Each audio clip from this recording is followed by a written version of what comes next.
Genesis. Check it out. Let's begin this in Genesis, the first verse. In the beginning, God created the heaven and the earth. The earth was without form, void, and darkness. But this wasn't a problem, cause the Spirit of God moved upon the waters. God saw it was good when he said, let there be light. In verse 4 and 5, he separated the day from the night. This was completion of the first day.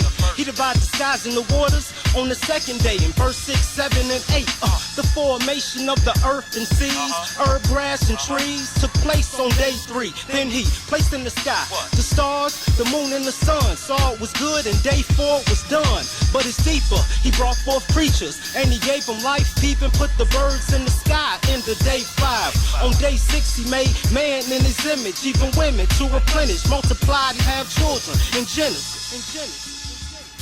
In the beginning.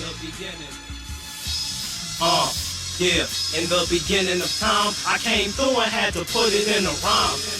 Now when God was finished creating the heavens and the earth, he blessed the turf on the 7th day to rest from his work. If you didn't know, we made from dirt. And man became a living soul when God blew breath of life in his nose. He made a garden with trees that's pleasant to the sight.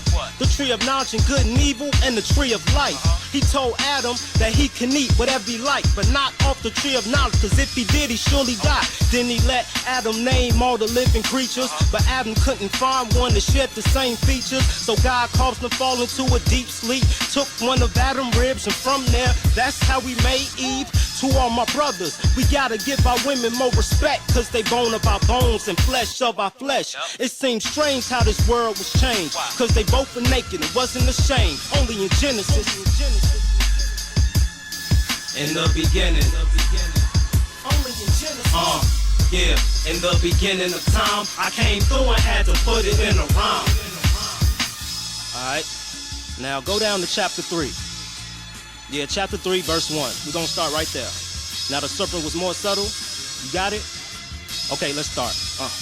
Now the serpent was more subtle than anything that God made. But don't believe me, check out the games he played. He deceived Eve to take a bite off the tree that they weren't supposed to eat, cause they would die. But she did, not even knowing that once she took that bite, then her eyes would be open. And Adam did the same, putting his trust in Eve. Then they knew that they was naked and covered themselves with leaves. Then they heard the voice of God and hid so he wouldn't see him. Then Eve told the Lord how the serpent had deceived him. So he cursed the serpent, cursed Adam, cursed Eve, made him leave, clothed him first, removed him from the garden, placed him on the earth, took the flaming sword and blocked off the tree of life. And ever since them days we've been living to die. This just 3 verses to try to help y'all understand the history of God's creation and the falling of man. In Genesis. In the beginning. Only in Genesis. In the beginning of time, I came through and had to put it in a rhyme.